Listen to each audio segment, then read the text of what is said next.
Let's set up I-75. Rockets with something to prove this season after going 8-12 in the MAC last year.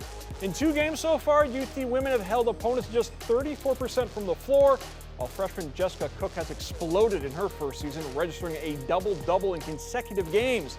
The pieces are starting to fall into place as the Rockets have their first true test in front of them as they travel to Dayton. UT losing to the Flyers 60-42 the last time they met in 2019. We have something to prove this year, and I know that, and I know because of last year and having a lot of people leave, a lot of people come in, it's a whole new game for them, and I think they're really excited this year. So we've come out just bloodthirsty, really.